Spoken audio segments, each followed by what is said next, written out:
I was late for Christmas dinner at my daughter's house, hoping for a warm family gathering.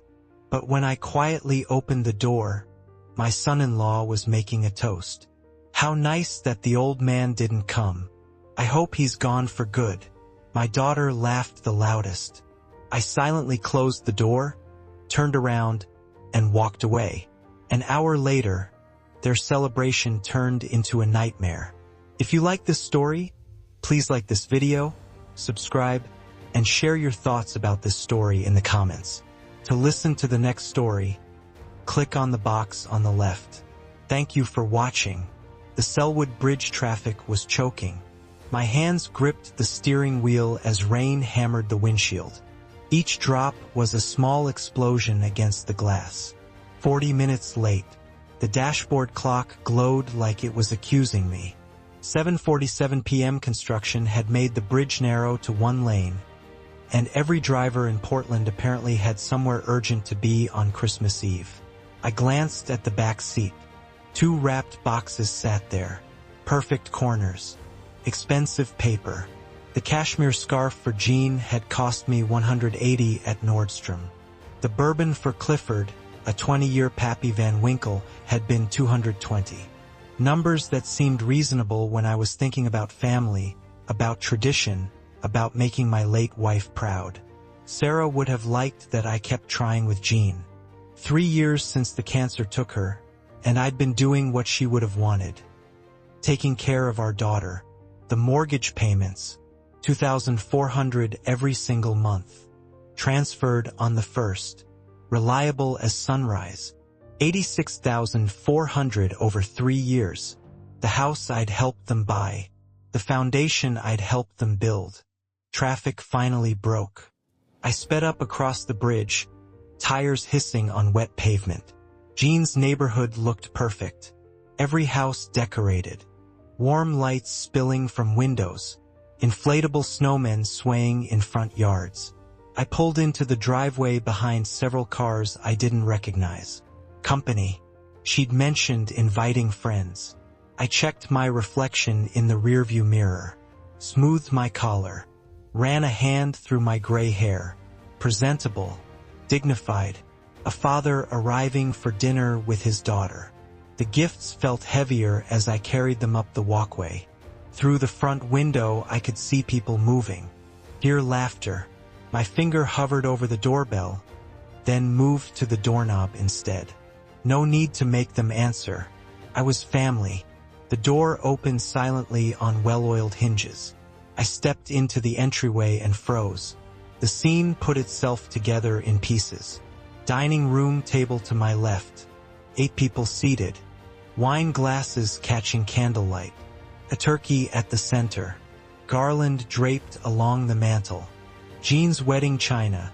The set that had been Sarah's, that I'd given them when they married.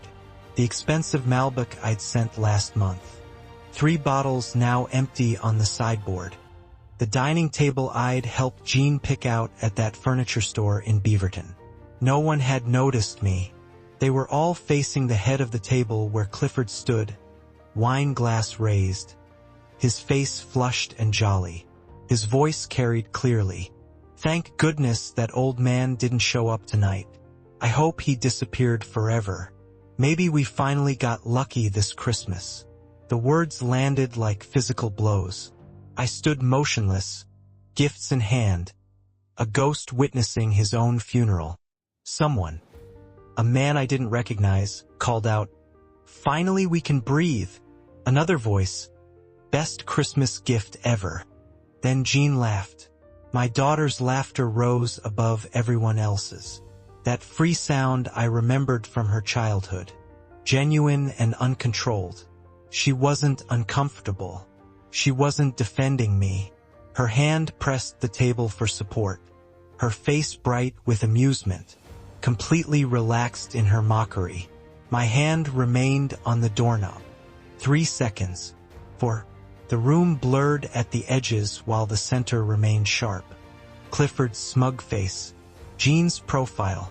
The raised glasses. The casual cruelty of people who felt safe among friends. I closed the door. Not a slam, just a soft click. The walk back to my car stretched longer than the walk to the house. My feet moved automatically, each step measured.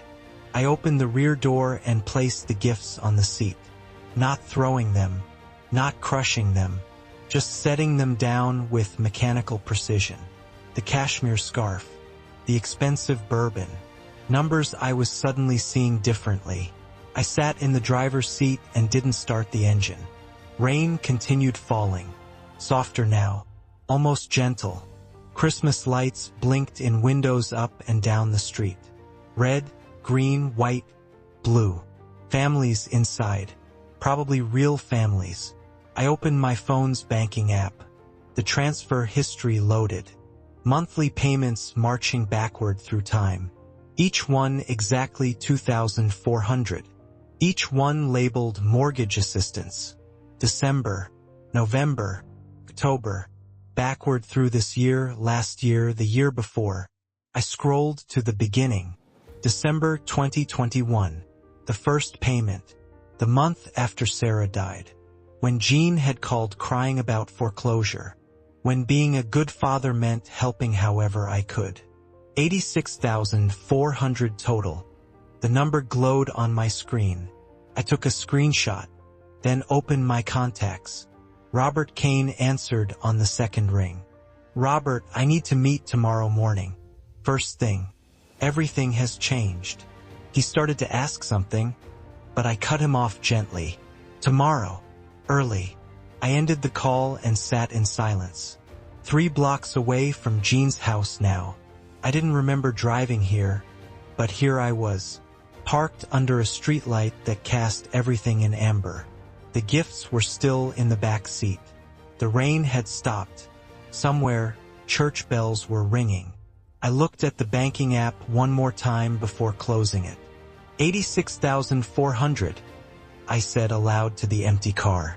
Not a question, not an exclamation, just a fact that would define everything coming next. Robert Kane's law office was on the 3rd floor of a renovated building in the Pearl District.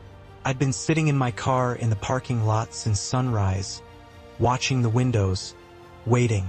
When Robert's silver Lexus pulled into his reserved spot at 8:15 a.m., he saw me immediately and walked directly to the entrance without the usual pleasantries. He knew me well enough to recognize urgency disguised as patience. The office was minimalist. Glass, steel, and white walls. So different from yesterday's warm, decorated house. Robert unlocked the door, flipped lights on, and pointed me toward the conference room without a word. I carried a manila folder I'd put together during the sleepless night. Coffee? He asked. No, thank you. We sat across from each other at the long table.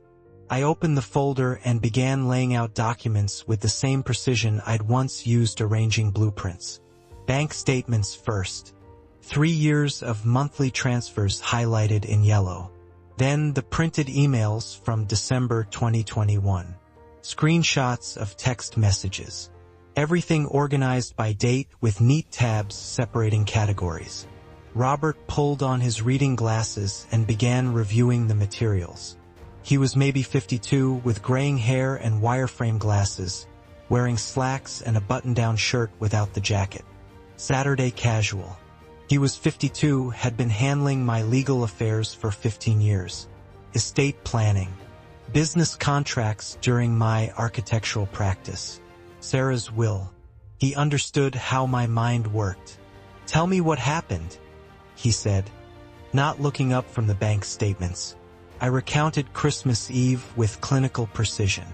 The traffic, the late arrival, the unopened door, Clifford's toast, word for word. The laughter, Jean's laughter, loudest and longest. My silent exit. No emotion in my voice. Just facts. Sequence. Evidence. Robert put down the bank statements and picked up the email thread from 3 years ago. I'd printed the entire exchange. He read aloud, I'll help with the mortgage until you're financially stable. This is temporary support. He looked at me. Jean's response, thank you, Dad. We'll pay you back when we can. He removed his glasses. This changes everything.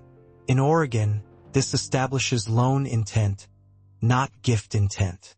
Combined with your payment documentation, the label transfers, the explicit mention of repayment, Dennis, you have a recoverable loan. What's the process? Formal demand letter. 60-day response period. If they refuse payment or ignore the demand, we file in circuit court for breach of contract. With this documentation, your likelihood of success is excellent. I took notes in my small, precise handwriting. Timeline. Demand letter drafted today. Sent via certified mail tomorrow. They'll have 60 days to respond or arrange payment. If they refuse, we file. Court date within 90 days. Typically costs $5,000 retainer. If it goes to trial, possibly $10,000 to $15,000 total. But that's worst case. Most family loan disputes settle once defendants realize the documentation is solid. He paused. Dennis, are you certain? This is your daughter. Completely certain. He didn't ask again. We spent the next 2 hours building the strategy. Robert pulled up Oregon revised statutes on his computer. Read sections aloud about verbal and written agreements, about family loan enforcement, about documentation requirements.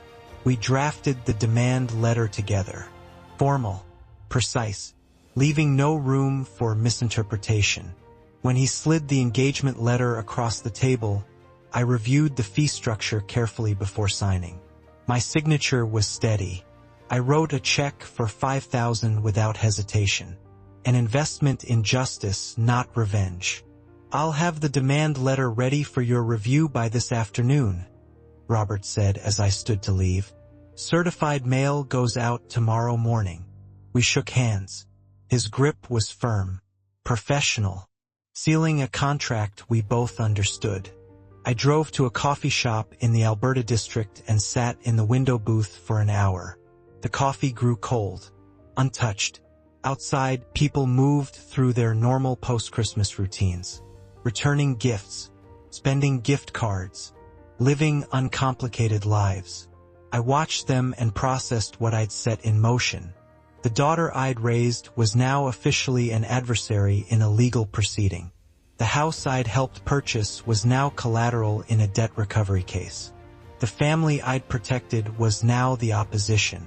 I drove home as afternoon light faded to dusk. My living room looked exactly as it had for 3 years. Same furniture, same photographs on the mantle, same silence.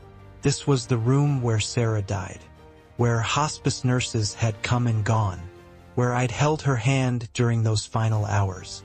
This was the room where I decided to help Jean with the house because that's what family does. My phone rang at 6:30 p.m., Jean's name on the screen. I let it ring 4 times before answering. Each ring would increase her anxiety slightly, a small recalibration of power dynamics. Hello, Jean. Dad. Why didn't you come to dinner last night? We were so worried. Clifford kept checking outside. Thought maybe you had car trouble. We saved you a plate. When can you come by to get it? Her voice dripped with false concern. Honey-sweet manipulation. She had no idea I'd heard everything. Her lies were reflexive, automatic, polished by years of practice. I'd been too blind to notice. I had matters to attend to. Everything is fine. Pause. I could hear her confusion. Well, okay. But about the plate. No. I won't need the plate. Donate it or throw it away. Longer pause. Oh, okay. Well, we're planning New Year's dinner too. Same group. Maybe a few more people. Can you come? Maybe around 6. I have plans. Let's keep in touch through phone for now. Dad. Is everything okay? You sound different. Yes. Goodbye, Jean. I ended the call and set the phone down. Professional distance. No emotion. No explanation. Let her wonder. Let her worry. The demand letter would arrive in 2 days and provide all the explanation necessary. I stood and walked to the mantel. Picked up the framed photograph of Sarah. The only moment my composure cracked. Privately, where no one could see. "I'm sorry, sweetheart," I said to her image. "I was blind. I let our daughter become someone you wouldn't recognize. I should have seen it sooner. But I'm seeing clearly now. Not a question. A statement. Promise." I set the photograph back carefully, aligned it precisely with the others, and returned to my chair. Somewhere in southeast Portland, Jean was probably calling Clifford, confused about her father's strange tone. They'd discuss it over wine, dismiss it as old-age grumpiness, and return to their evening. They had 2 days of peace left before the certified letter arrived. 2 days before they learned that $86,400 doesn't disappear just because you wish the lender would. My phone buzzed against the side table. Jean's name lit the screen, then faded to black. 3 minutes later, it buzzed again. Clifford this time, then Jean, then Clifford. New Year's Eve, and I sat in my armchair watching the display cycle through their desperation. Outside my window, neighbors launched fireworks. Quick bursts of red and gold against the winter sky. Brief celebrations that dissolved into smoke. I'd spent the week since meeting with Robert living normally. Grocery shopping, reading, walking the neighborhood, preparing mentally for what came next. The certified letter had been sent on the 30th. 2-day delivery, signature required. January 2nd would be the first business day after the holiday. That's when it would arrive. That's when they'd understand. My phone buzzed again. 8 calls in 2 hours. I could imagine them at some New Year's party, stepping outside between cocktails, voices rising with each unanswered attempt. Were they still laughing? Did Clifford toast again, confident that his old fool of a father-in-law would eventually answer, would eventually cave, would eventually forgive? I picked up my book, a biography I'd been reading for weeks, and turned to the marked page. The phone buzzed twice more before midnight, then fell silent. The next day crawled past. I cleaned the kitchen, organized my study, did normal Saturday things. The tracking information updated at noon. Out for delivery. At 2 o'clock, my laptop chimed with the confirmation email. Delivered. Signed for by C. Hayes. I forwarded it to Robert with a single line. Delivered and signed for. Then I closed the laptop and went for a walk around the neighborhood. The streets were quiet. Everyone sleeping off their celebrations. I walked for an hour, breathing cold air, feeling nothing but a strange calm. My phone erupted at 2:17 p.m. I was back home, drinking coffee at the kitchen table when the screen started lighting up in rapid succession. Jean, Jean, Clifford, Jean, Clifford, Jean, Jean, Jean. 8 calls in 11 minutes. I counted them, sipping my coffee, watching the display pulse with their panic. Then the text messages began. Dad, I just got a letter from a lawyer. Please call me. This must be a mistake. I took a screenshot, opened the next message. We need to talk right now. This is insane. Screenshot. Dad, please. We need to talk about this. You can't just ignore me. The messages sped up, tone shifting with each one. Confusion giving way to anger. Anger bleeding into desperation. I read them all carefully, noting the progression, the manipulation tactics, the absence of any genuine apology. Always focused on my actions, never on theirs. This is cruel. How can you do this to your own daughter after everything we've been through? Screenshot. Fine. Be that way, but you're destroying this family. I hope you can live with yourself. I let them sit with it. Let the hours pass.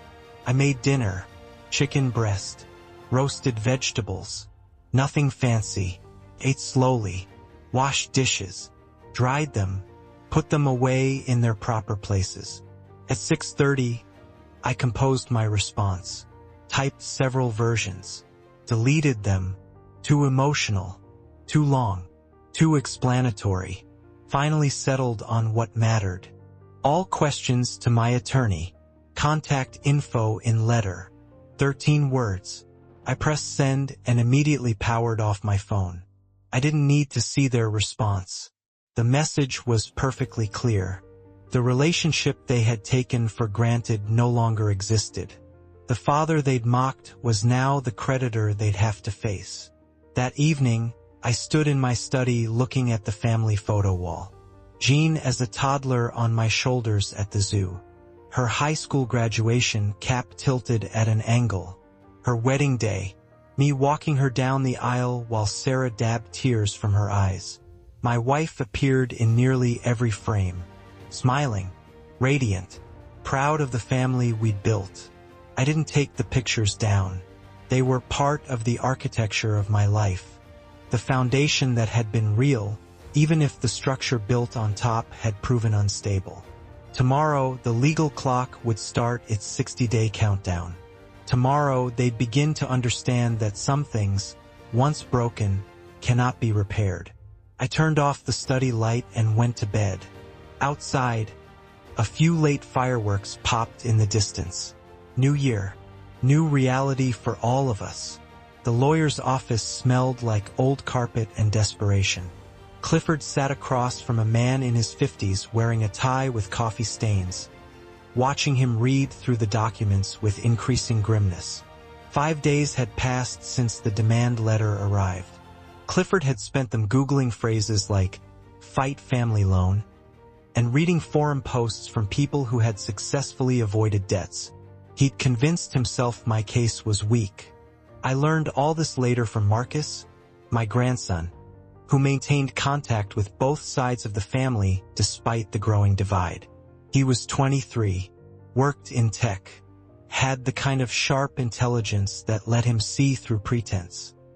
He'd heard his mother's version of the legal consultation and understood enough to know I'd want the details. The budget attorney, Marcus, said his office was in a strip mall between a nail salon and a tax preparation service, had reviewed everything Clifford brought. The email thread, the bank statements I'd included with the demand letter, the timing, the language, the systematic documentation. Well, Clifford had asked, expecting validation. The attorney sighed. Mr. Hayes, I won't take your money if I can't help you. Your father-in-law has a strong case. Bank records showing consistent 2,400 payments labeled as loan or mortgage assistance, spanning 3 years.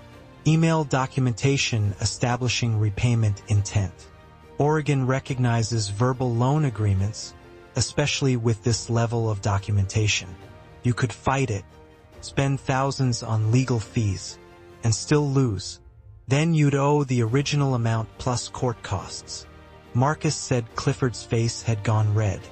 But he never asked for repayment. Not once in 3 years.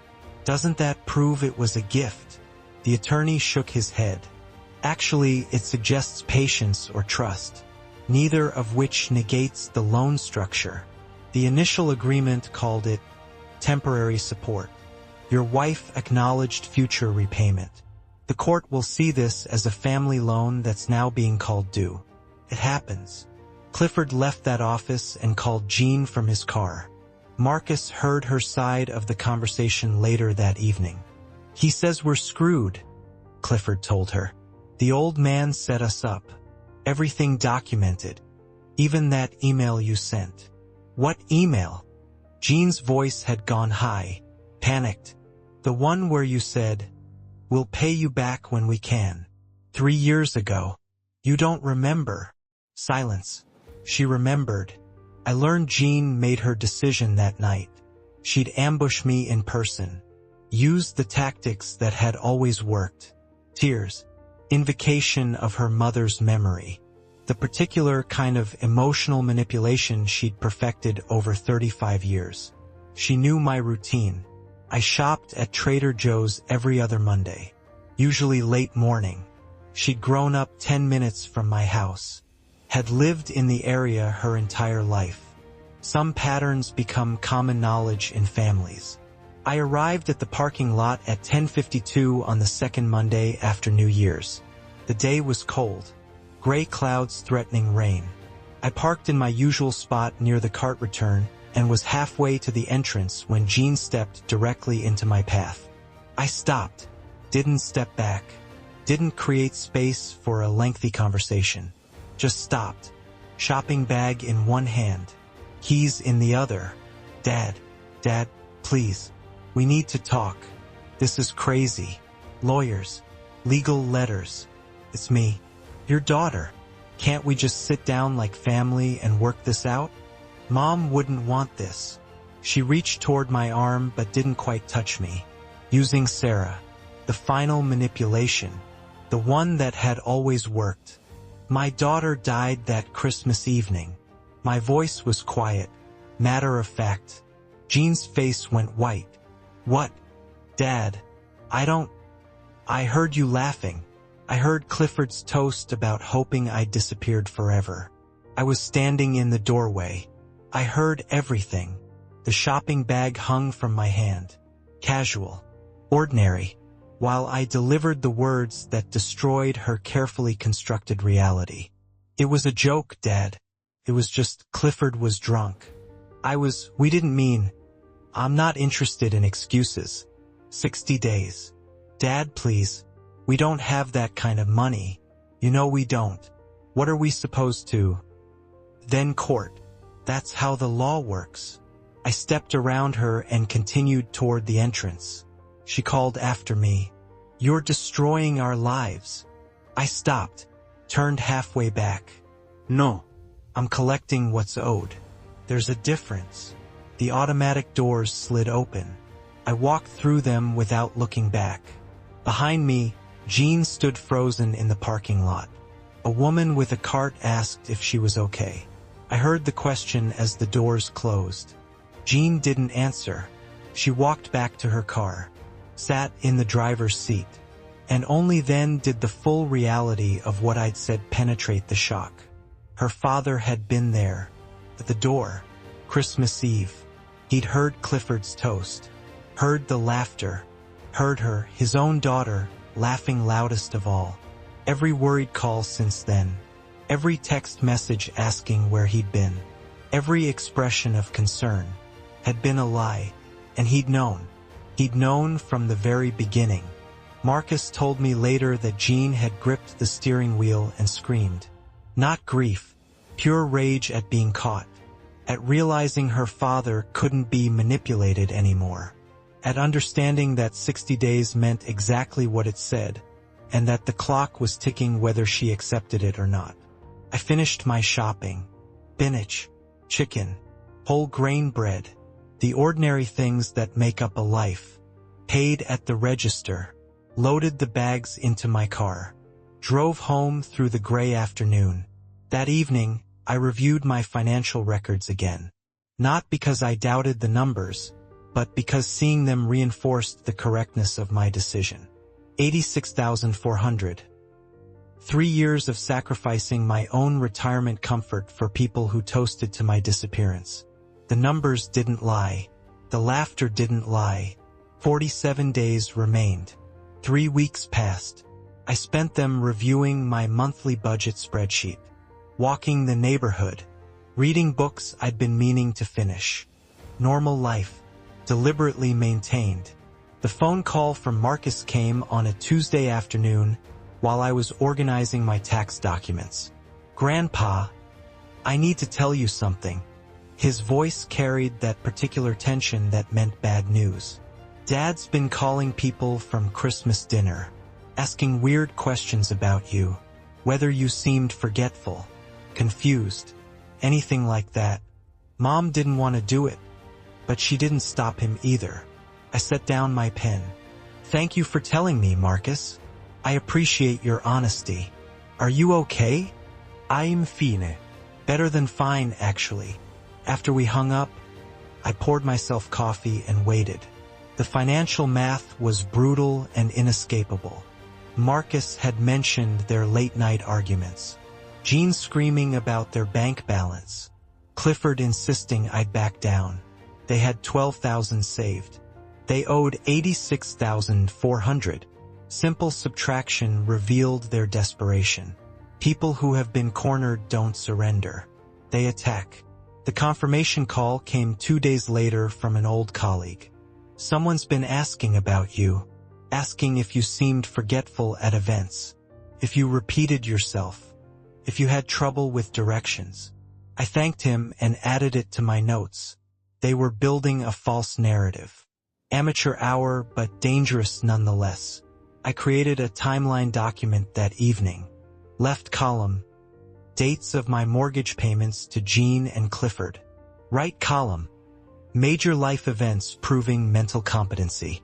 Refinancing my own home, complex investment decisions, consulting work after retirement. 3 years of evidence that I'd been sharp, careful, methodical. The social worker arrived on a Tuesday morning. No warning, no appointment. I answered the door to find a woman in her 40s with a tablet and a practiced expression of concern. Mr. Olson, I'm Sarah Chun from Adult Protective Services. We received a report about your well-being. May I come in? I stepped aside, gestured her to the living room. My coffee was already made. My documents already organized on the dining table. Mr. Olson, can you tell me why we're here today? My son-in-law filed a complaint suggesting I have dementia or mental impairment. He did this because I'm collecting a substantial family debt through legal channels. He hopes declaring me incompetent will invalidate the debt. It won't, but I understand why he's trying. Sarah's expression remained neutral, but I caught the slight shift in her posture. She'd heard the story before. Family using the system as a weapon. The assessment took 90 minutes. Count backward from 100 by sevens. Draw a clock showing 3:15. Remember 3 words and repeat them later. Name the current president, the previous president, today's date. I answered every question correctly, calmly, without hesitation. The clock drawing was almost insulting in its simplicity. I sketched a perfect circle freehand, positioned all 12 numbers precisely, drew hour and minute hands to exactly 3:15. 40 years of architectural drafting made this trivial. You have steady hands, Sarah commented. 40 years of technical drawing. Some skills don't fade. When she asked about finances, I pulled up my investment portfolio on my laptop. 60 equities, 30 bonds, 10 cash equivalents. I rebalance quarterly based on market conditions and my age-appropriate risk tolerance. Currently generating approximately $78,000 in annual passive income. Sarah took notes. Do you manage these accounts yourself? Every transaction. I review statements weekly, tax documents quarterly. Last year I generated $78,000 in investment income and paid $14,200 in taxes. My accountant handles the filing, but I verify every number. That's more than most people my age manage. I allowed myself a small smile. Experience helps. Her final questions probed the family situation. Your son-in-law says you've made threats, acted with unusual hostility toward your daughter. Is there conflict in the family? I didn't hedge. Yes, I overheard them mocking me at a family gathering, celebrating my absence. Uping ide disappear permanently. I decided to collect the money I'd loaned them. That's not hostility. That's consequences. I slid the legal demand letter across the table. Sarah read it, then closed her tablet. Mr. Olson, I see no evidence of impairment. I'll be closing this case. After she left, I sat in silence for exactly 5 minutes. They'd really thought this would work. Thought they could paint me as a confused old man who didn't understand his own decisions. That's what they saw when they looked at me. Not a person, just an obstacle. An obstacle they could remove with lies and manipulation. I picked up my phone and called Robert. Robert, they just tried to have me declared mentally incompetent.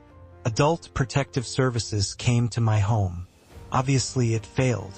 I'm not incompetent, but this tells me everything I need to know about how far they'll go.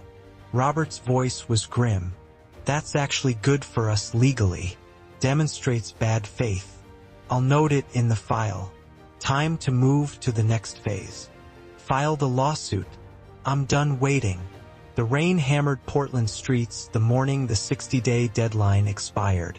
I sat in Robert's conference room watching water stream down the windows while he spread the court filing across the table. Multnomah County Circuit Court. Case type: debt collection. Amount: $86,400. They had until midnight last night, Robert said. They didn't pay. Couldn't pay. My paralegal filed electronically at 9 o'clock this morning. He tapped the document.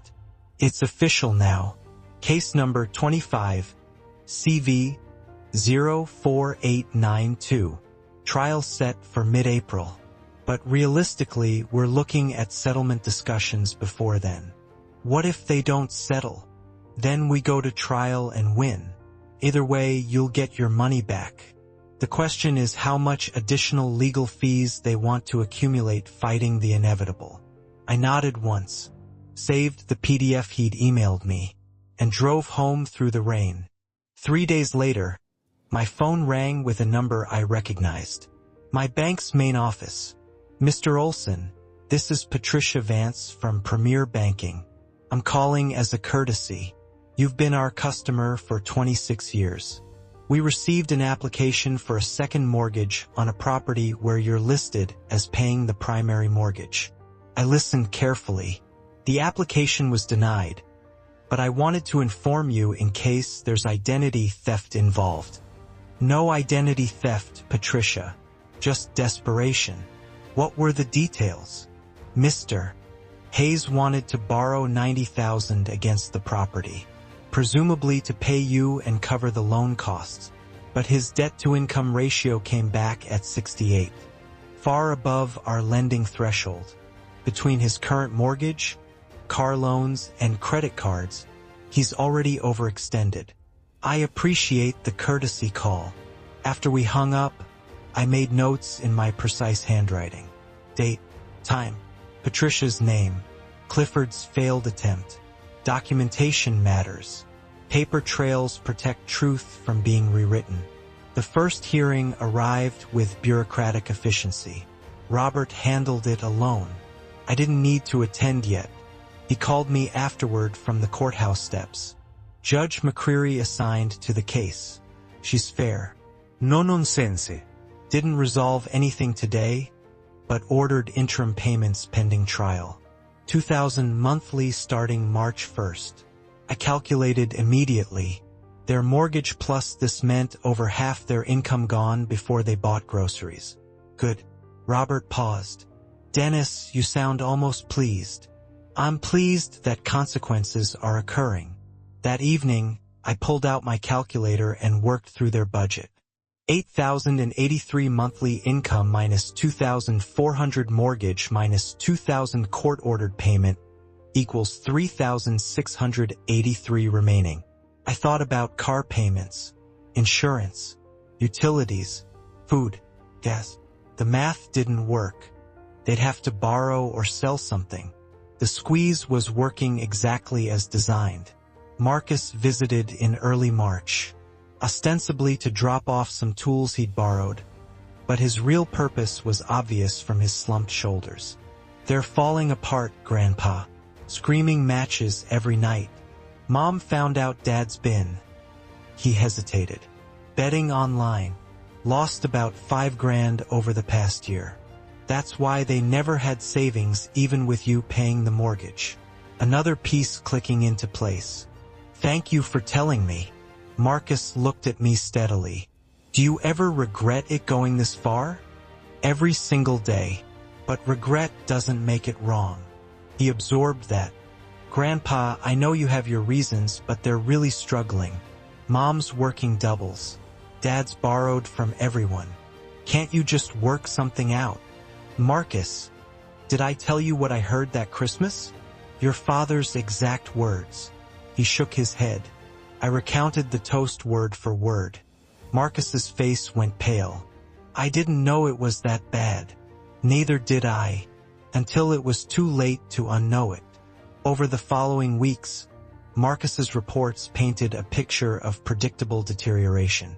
Clifford borrowing $3,000 from his boss, $2,000 from his brother, $1,500 from a coworker. Jean working extra shifts, coming home exhausted, finding bills Clifford had hidden. Arguments about money becoming arguments about everything. His drinking, her spending, his family, her father. I started a document titled Timeline March and noted each development.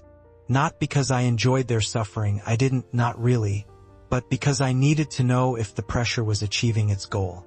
Making them understand that actions have consequences. On Marcus's next visit, he looked even more troubled. Mom screamed at Dad last night. You lost $5,000 betting online while my father paid our mortgage. No wonder he wants his money back. Dad yelled back. Your father's the one destroying us. He could forgive this, but he's choosing not to. And Mom said, he paused.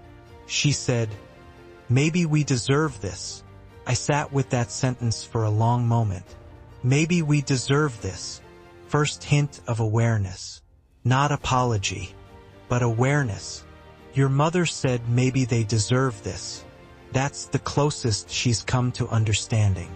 I'm not trying to destroy them, Marcus. I'm trying to teach them that people aren't ATMs you can mock while withdrawing from. The lesson is expensive. That's because the disrespect was expensive. Marcus nodded slowly. When does the lesson end? When they've learned it, or when the court decides, whichever comes first. After he left, I stood at my window watching evenings settle over the neighborhood. Lights coming on in houses, families having dinner, normal life continuing while mine had become this strange, methodical pursuit of justice. The trial was 6 weeks away, 42 days and counting. The doorbell rang at 3:17 on a Tuesday afternoon in mid-March. I was in my garage building a bookshelf for Marcus. Measuring, cutting, sanding. The trial was exactly 1 month away. Through Marcus, I knew Jean and Clifford were spiraling.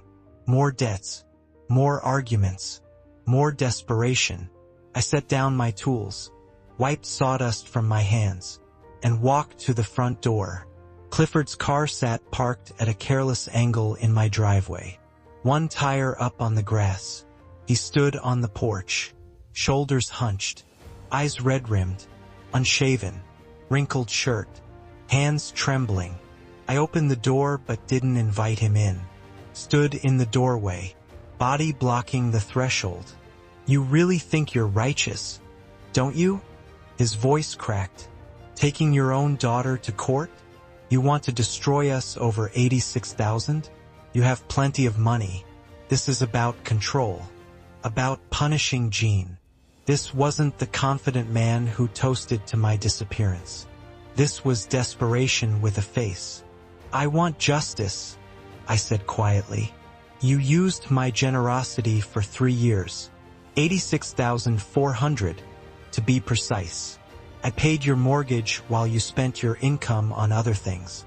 Then you celebrated my absence. Upat ide disapea permanently. Now you're facing consequences. That's not punishment.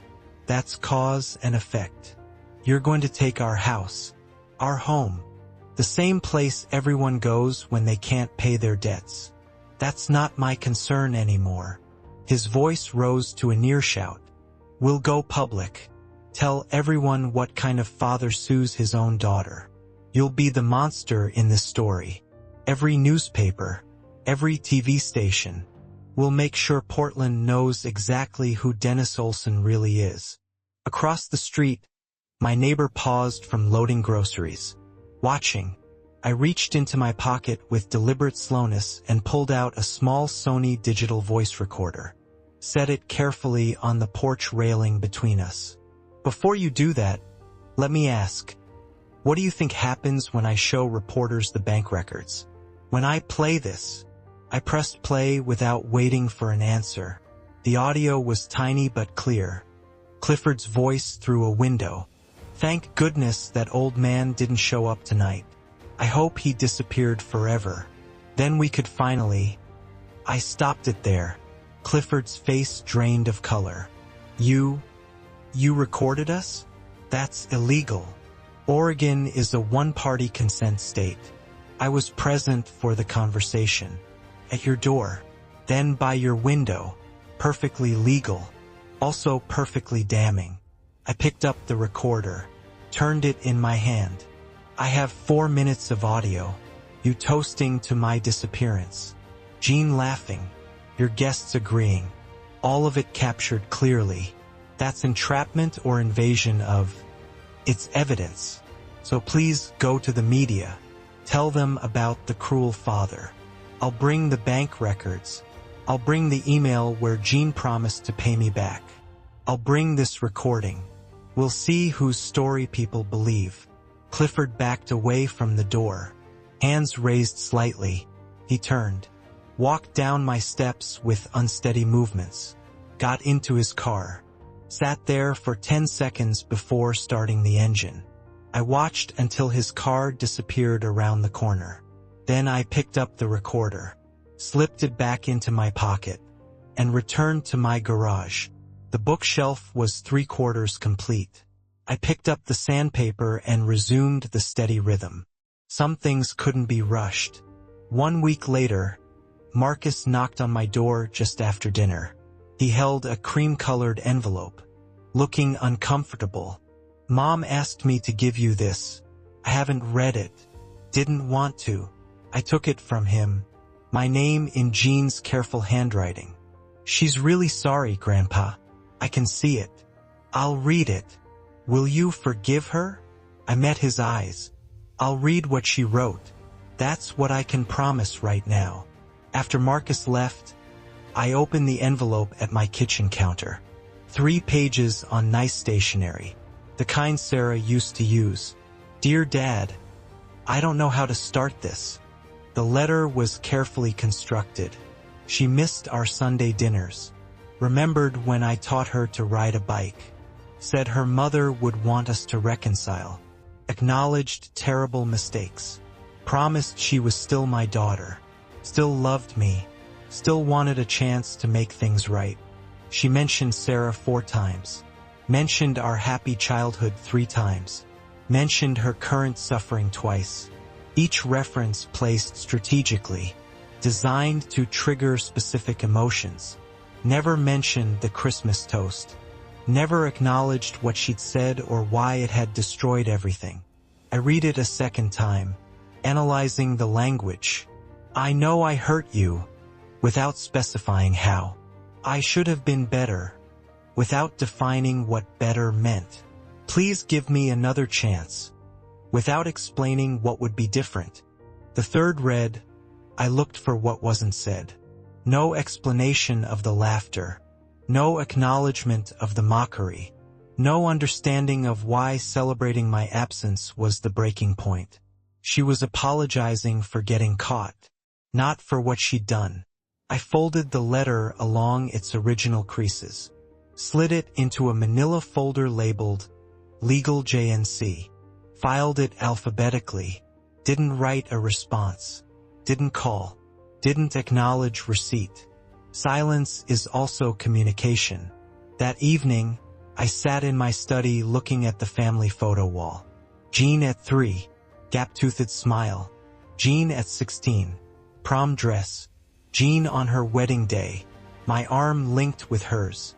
Sarah in nearly every frame. The trial was 3 weeks away. The courtroom smelled of old wood and recirculated air. I sat in the 3rd row behind Robert Kane's table, wearing a navy suit Sarah had helped me pick out 15 years ago. Still fit. Jean and Clifford sat at the defendant's table with their lawyer, Patricia Summers, hired at a discount rate after their first lawyer proved too expensive. Jean kept glancing back at me. I didn't meet her eyes. Focused on the judge's bench. Judge McCreary entered. A woman in her mid-60s with silver hair and no patience for theatrics. She reviewed the case file before looking up. This appears to be a debt collection matter. Plaintiff claims defendant owes $86,400. Defendant's claim payments were gifts with no repayment obligation. Ms. Summers, you may begin. Patricia Summers stood, straightened her jacket. Your Honor, this case represents a fundamental misunderstanding of family relationships. When parents help adult children, those payments are gifts rooted in love and obligation, not loans expecting repayment. My clients believed reasonably that Mr. Olson's support was parental generosity. Robert Kane's presentation was methodical. He entered the email thread into evidence. Exhibit A. The judge read, "My initial offer from December 2021 on the courtroom's display screen. I'll help you with the mortgage until you're financially stable. This is temporary support." Then Jean's response. "Thank you, Dad. We'll pay you back when we can." Robert let it sit for 10 seconds of silence. Your Honor, the defendant acknowledged future repayment in writing. That establishes loan intent, not gift intent. The bank statements were entered as Exhibits B through D. Robert highlighted the notations on each transfer. Family loan. Monthly installment. The plaintiff documented each payment as a loan at the time of transfer. This isn't retrospective recharacterization. This is contemporaneous classification combined with the email acknowledgement of repayment obligation. The loan structure is indisputable. Judge McCreary looked at Patricia. Ms. Summers, Your Honor, I'm looking at your client's email from December 2021. She wrote, and I quote, "We'll pay you back when we can." How do you square that with your argument that these were unconditional gifts? Your Honor, that's simply an expression of gratitude, not a binding commitment.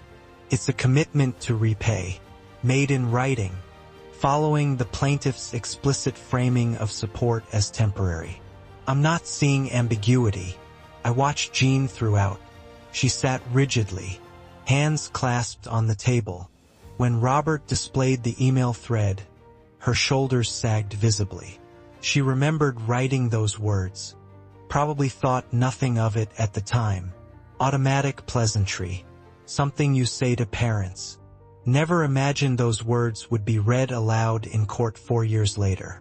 Transformed into legal obligation. Clifford's body language deteriorated as evidence accumulated. Started the session leaning back. Arms crossed. When the bank statements appeared, he uncrossed his arms. Leaned forward. When the judge announced the payment amount, he dropped his head into his hands. Judge McCreary reviewed her notes. Typed something into her computer. I find that the preponderance of evidence establishes a loan relationship, not a gift relationship. The December 2021 email thread demonstrates mutual understanding of temporary support with repayment obligation. Bank records confirm contemporaneous classification as loan. Defendant's acknowledgement of repayment intent is explicit and written. She paused. Accordingly, judgment is entered for plaintiff in the amount of $86,400 plus 5 annual interest, to be repaid over 18 months at $5,186 monthly or through property sale with immediate satisfaction of judgment. The gavel sounded. 90 minutes. It was over. Robert gathered his files. Patricia Summers spoke quietly with Jean and Clifford, explaining post-judgment options. Probably. Jean was crying silently. Clifford stared at the table. I stood, buttoned my suit jacket, and walked toward the exit, passed within 6 feet of their table. Jean looked up, mouth opening as if to speak. I kept walking. Outside the courthouse, rain was starting. Typical Portland April weather. I paused on the steps watching Jean and Clifford exit 30 seconds behind me, huddled with their lawyer under the building's overhang. Clifford's voice carried in the rain. "Your father is a monster. This is what he wanted. To destroy us completely. $5,000 a month. We can't even pay half that. He knows it. This is cruelty disguised as justice." I heard it clearly. Didn't turn around. Monster. No. Monsters attack the innocent. I'm collecting from people who celebrated my disappearance. You called me that old man and hoped I'd vanished forever. I'm not a monster. I'm just someone who stopped accepting disrespect disguised as family. There's a difference. You'll learn it over the next 18 months. I walked to my car without looking back, letting the rain spot my suit jacket. The first court-ordered payment arrived on May 3rd. 2 days late, but it arrived. I checked my bank statement that morning and noted it in my spreadsheet. $5,186. Robert had warned me about this pattern. "First payment is fear and borrowed money," he'd said over the phone. "They'll scrape it together somehow. Second payment is where reality sets in. That's when you'll see who they really are." June 1st came and went. No payment. June 5th. June 10th. By mid-month, I knew what was coming. Robert called on June 15th. "They've missed the payment. Under the court's order, that triggers our right to pursue forced liquidation. I'll file the petition tomorrow." I'd expected this. Still, hearing the words made it real. The endgame had begun. "Do it," I said. "This will force the house sale. Are you prepared for that?" I've been prepared since Christmas. The following weeks brought news in fragments, mostly through Marcus. Each visit he looked more exhausted, caught between warring family factions, trying to maintain relationships with both sides while watching everything crumble. Late June, Clifford lost his job. "Showed up late 3 times in 1 week, Marcus reported. Got into a shouting match with his supervisor about commission structure. They let him go on the spot." He paused.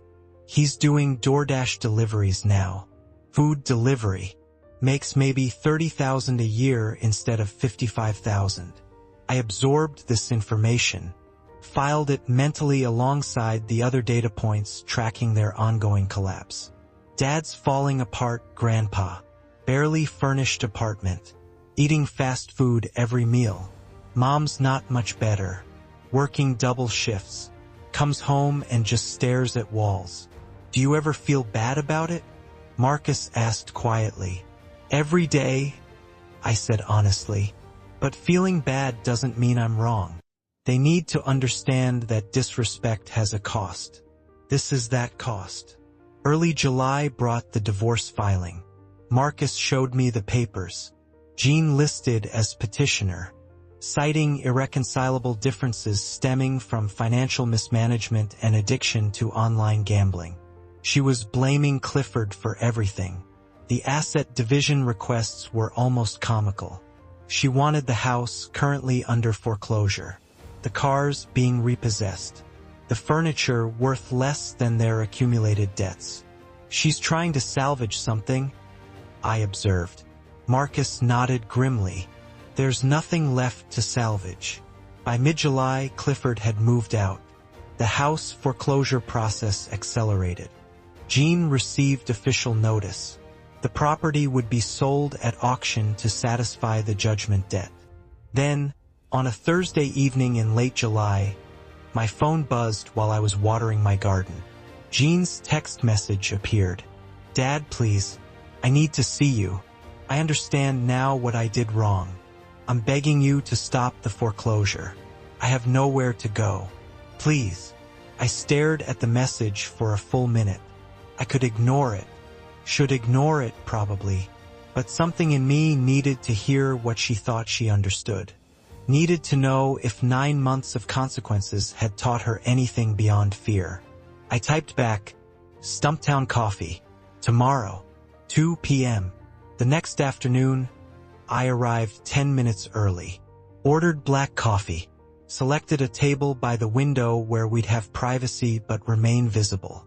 Control the environment. Positioning matters in every confrontation.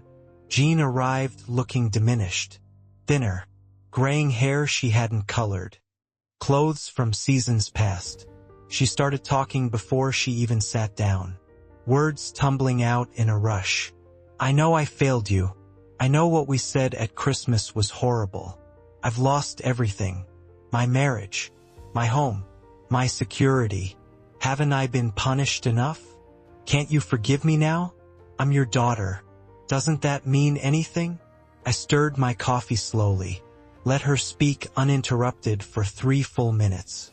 She cycled through all her arguments. She was sorry. She'd learned her lesson. She was suffering. Couldn't I show mercy?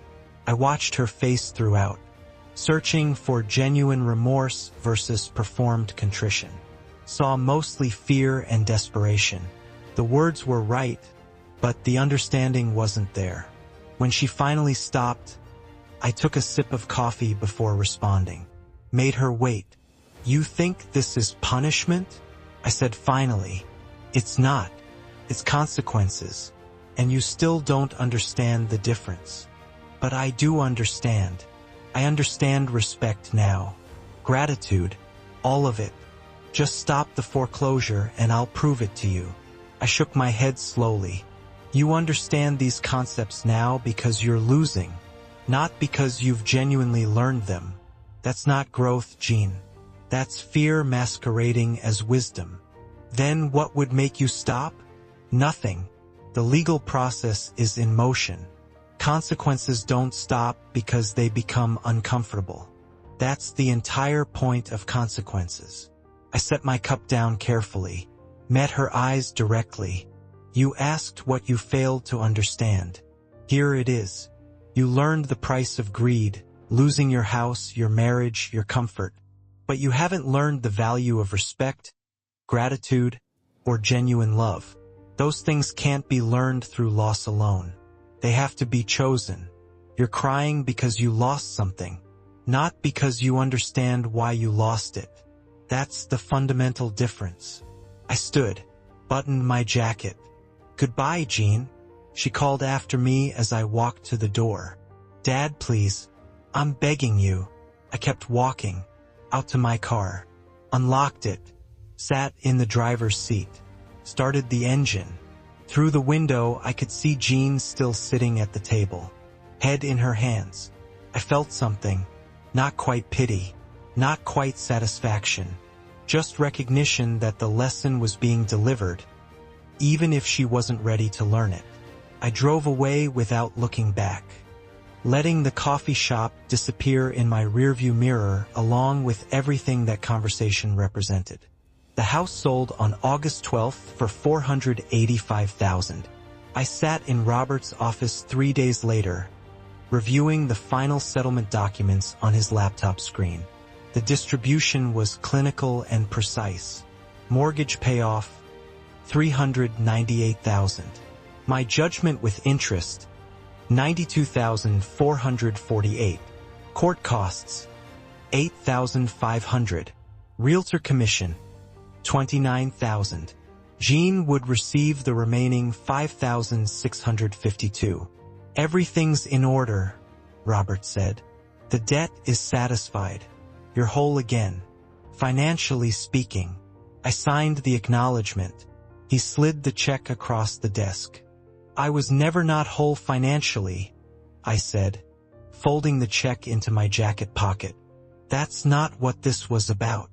I know, but legally we measure resolution in dollars. Emotionally, that's your territory. I drove home thinking about that word, resolution. 3 years of payments, 9 months of legal action, reduced to a single rectangle of paper now resting against my chest. Justice isn't always satisfying, but it is necessary. Marcus appeared at my door a week later. We sat on the back porch with iced tea. The same porch where I'd sat last Christmas morning before everything changed. I prepared the space beforehand. swept the leaves, wiped down the table, set out my wife's good glasses. "Did you achieve your goal?" Marcus asked without preamble. I considered the question seriously.